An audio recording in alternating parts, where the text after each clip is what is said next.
Bonjour et bienvenue dans un nouveau tutoriel consacré à l'utilisation de la console sur CakePHP. Donc ce que peu d'entre vous savent, c'est que CakePHP intègre un système qui permet de le piloter, enfin de créer les modèles, les vues, les contrôleurs et de faire certaines actions de manière automatique en utilisant les lignes de commande. Donc dans ce tutoriel, je vais vous montrer par exemple comment commencer un projet. Directement on va créer la base de données et on va créer les modèles, les contrôleurs et les vues depuis cette ligne de commande, et je vais vous montrer pourquoi ça peut être intéressant de l'utiliser. Donc la première chose à faire, c'est de situer un peu le projet. Donc on va prendre quelque chose de relativement simple, encore un exemple pour créer un blog. Donc on va commencer par le commencement, c'est-à-dire la création de la base de données. Donc ça va être un truc très simple, là, le but c'est pas de faire un site complet, c'est vraiment de vous montrer les bases. Donc on va avoir deux tables, une première contenant les différents articles qu'on va appeler post. Voilà, qui a trois colonnes, d'abord l'idée en clé primaire et en auto-incrémente. Ensuite on va avoir le titre, donc title. J'écris tout en anglais histoire de garder une uniformité tout au long du projet.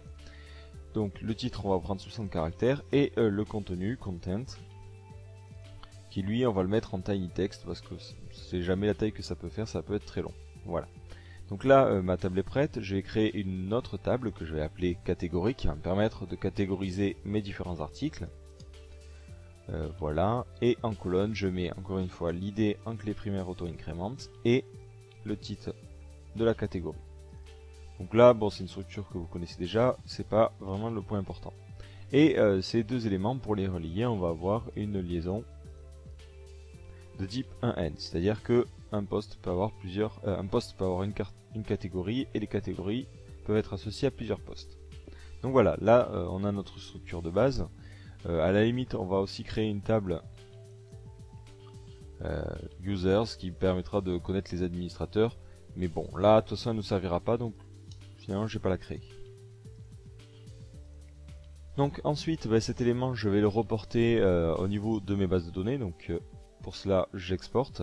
Et donc là je vais exporter maintenant cette base de données. Donc export, forward, hop, je fais next, encore une fois next.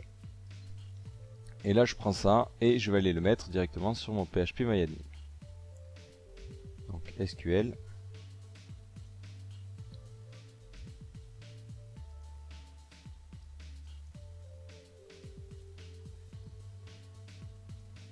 Voilà. Donc là au passage je veux juste pas que ma table s'appelle comme ça, donc je vais supprimer ça et ici je vais mettre le nom de ma vraie table. C'est vrai que j'aurais pu le configurer sur MySQL Workbench, mais bon c'était plus simple de le faire comme ça. Voilà, et c'est parti, j'exécute. Donc derrière comme ça ma table tuto a bien ses enregistrements et je vais pouvoir commencer à créer mon projet. Donc j'ai mis tout mon projet dans un dossier accessible depuis WAMP et c'est CakePHP 1.3 et j'ai rien mis de particulier, j'ai rien créé. Donc là vous avez, si vous essayez d'afficher, tous les messages qui vous disent que vous avez des problèmes, des erreurs ou des choses comme ça. Donc maintenant on va passer à la partie console. Donc évidemment c'est pas si facile que ça dans le sens où la console se situe dans un dossier spécifique. Si vous allez dans votre projet, il faut aller dans Cake, puis console, et là vous avez le cake.bat. Le principal problème c'est que ça peut être un peu pénible à chaque fois de devoir appeler ce script. C'est-à-dire que vous allez devoir préciser à chaque fois l'URL, donc slash site, slash app et ainsi de suite, pour pouvoir appeler la ligne de commande de Cake. Donc ce que vous pouvez faire c'est modifier les paramètres de votre système. Donc là je vais prendre l'exemple sur Windows, si vous êtes sur un système Unix, vous pouvez chercher. Donc là vous faites propriété système, paramètres de système avancé, variable d'environnement, et le premier, paf là, vous allez pouvoir dire dans quel dossier il y a des lignes de commande. Donc là par exemple typiquement, moi j'ai mis, alors c'est vrai que là ça scrolle super vite, j'ai rajouté la console de CakePHP, j'ai rajouté MySQL depuis WAMP, donc c'est MySQL/bin, et j'ai aussi rajouté PHP, comme ça je peux taper rapidement des lignes de commande de PHP, MySQL et maintenant Cake. Donc là, vous avez sûrement pas ça, donc vous mettez le chemin vers le dossier contenant le fichier cake.bat, donc le fichier va vous permettant de lancer les lignes de commande. Donc peu importe si vous avez plusieurs projets, peu importe depuis quel projet est importé la console. Là vous voyez, typiquement je l'importe depuis un dossier se situant ailleurs, ben, c'est pas grave, de toute façon Cake prend en compte l'endroit depuis lequel vous le lancez. Voilà. Donc ici, pour la console, je vais aller me mettre dans mon dossier, donc tuto, console, et dans mon dossier app. Donc là, je suis dans mon dossier travail et je vais pouvoir lancer mes différentes commandes Cake. Donc avant tout, un petit aperçu de ce que ça peut faire. Donc si vous tapez juste Cake, voilà, on vous dit les différents éléments que vous pouvez utiliser. Donc il y a l'ACL pour ceux qui demandent, c'est ce qui permet de gérer les permissions avec la base de données. Donc c'est un peu complexe, mais ça vous permettra de créer rapidement les bases de données. i18n, bah, c'est pour tout ce qui est traduction. Donc là, c'est pareil, ça vous permet d'initialiser des comportements et des bases de données. Et nous, ce qui nous intéresse, c'est Bake. Parce qu'avec Bake, on va pouvoir créer plusieurs trucs. Donc d'abord, on fait Cake et on lance Bake directement. Là, il va vouloir créer un peu toute la configuration de notre projet. Donc c'est pas mal quand on commence un projet et c'est notre cas. Donc il nous demande la configuration de notre base de données. Donc d'abord lui donner un nom. Conf, ça va être défaut. Le driver, donc c'est MySQLi. C'est comme MySQL sauf que c'est orienté plus objet. Donc ça c'est mieux pour CakePHP. La connexion pas persistante. Moi c'est un local, donc localhost. Le port c'est 3306. L'utilisateur c'est root. Pas de mot de passe. Là il me dit est-ce que c'est sûr que tu veux un mot de passe vide? Moi je mets oui. Le nom de la base de données, donc c'est tuto. Donc là vous mettez ce que vous avez mis. Pas de préfixe. Et en UTF-8. Voilà. Donc là il fait un petit récapitulatif et quand vous êtes prêt, vous cliquez sur OK. Non, je ne veux pas rajouter d'autres configurations. Et là, automatiquement, bah, lui, il a initialisé un peu votre projet en créant la connexion à la base de données. Et là, vous voyez que si vous actualisez votre site, ça fonctionne bien. Donc, on va continuer. Maintenant, on va vouloir créer deux modèles, un pour les postes et un pour les catégories. Cake, Bake, Modèle. Donc là, automatiquement, bah, il va aller chercher. Donc là, automatiquement, il va aller chercher dans votre base de données. Et vous voyez ici qu'il a bien détecté que j'ai deux tables, catégories et postes. Donc je vais commencer par créer la table, le modèle catégorie. Donc je choisis le numéro 1. Donc là, il vous dit que si vous créez un modèle catégorie, c'est parce qu'il y a une table catégorie. Donc effectivement, là, je l'ai mal nommé. Donc une erreur de ma part. La table, il faut la renommer catégorise. Voilà. C'est toujours des noms au pluriel. Bon, ça lui simplifie un peu la vie. Donc, hop, je retourne dans la console. Voilà, alors je vais reprendre du début. Donc Cake, Bake, Modèle. Donc là je crée pour la table catégorie. Vous voyez que là cette fois-ci il ne me redemande pas à quelle table je veux l'associer. Alors est-ce que je veux des critères de validation? Donc non pour l'instant. Est-ce que je veux faire des associations? Oui. Donc là automatiquement vous avez vu qu'il a détecté qu'une catégorie à plusieurs postes. Parce que j'ai fait les liaisons avec InnoDB. Donc c'est plutôt pas mal. Donc là je mets directement oui. Je veux pas d'autres associations et je suis content. Donc là, à chaque fois, il veut lancer un test, simple test, vous mettez non si vous ne l'avez pas. Donc là, automatiquement, si je vais dans mon dossier app, vous voyez que ici, il a créé un modèle et si je l'édite, vous voyez qu'il fait automatiquement l'association en précisant un peu tout ce dont il a besoin. Donc ça, c'est vraiment pas mal. Donc je vais faire la même chose pour l'autre modèle, Cake, Bake, Modèle. Donc après, au fur et à mesure, vous allez voir, ça va être vraiment rapide parce que vous allez connaître un peu tout. Donc non, pas de critères de validation, oui. Une association, oui, tu as détecté la bonne. Non, je ne vais pas détecter d'autres associations et tout m'a l'air ok.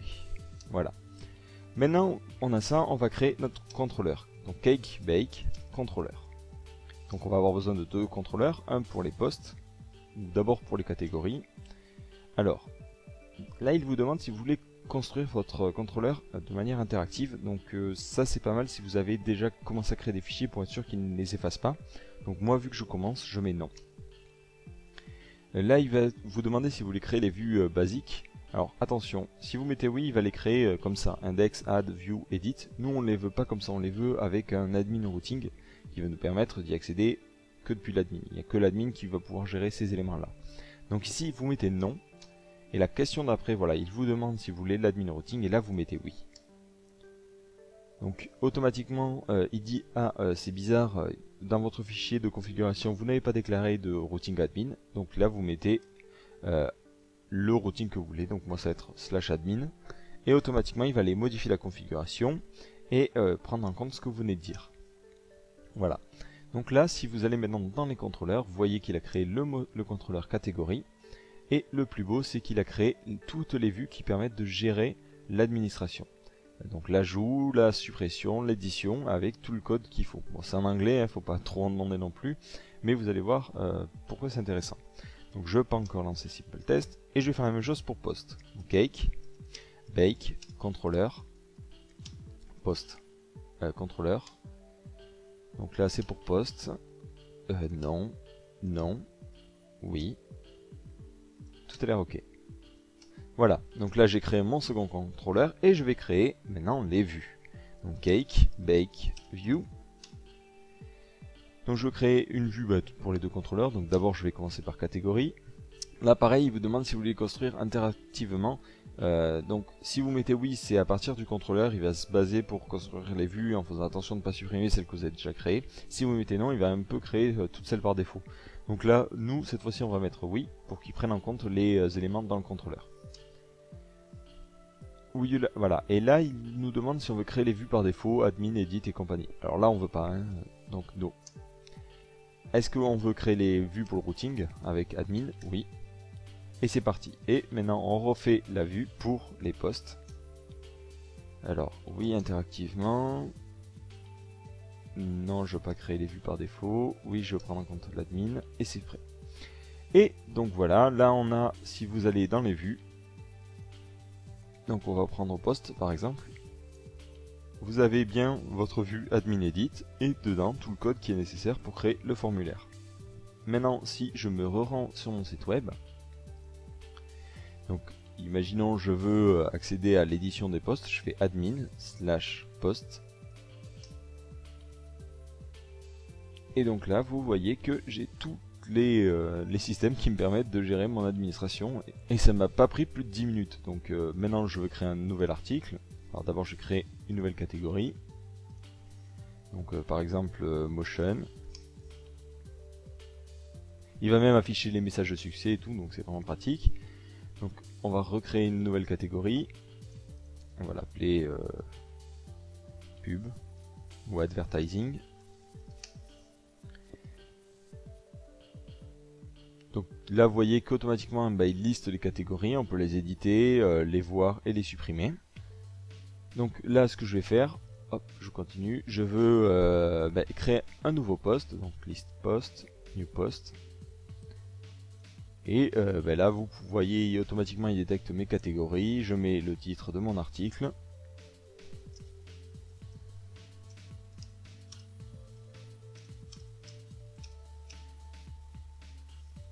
Donc là bon j'ai fait une petite erreur, moi j'ai importé, j'ai oublié de renommer ce MyDB, bon c'est pas grave, hein, pensez-y quand vous le faites, mes liaisons donc sont moins correctes, bon et ça plante, bon c'est pas grave.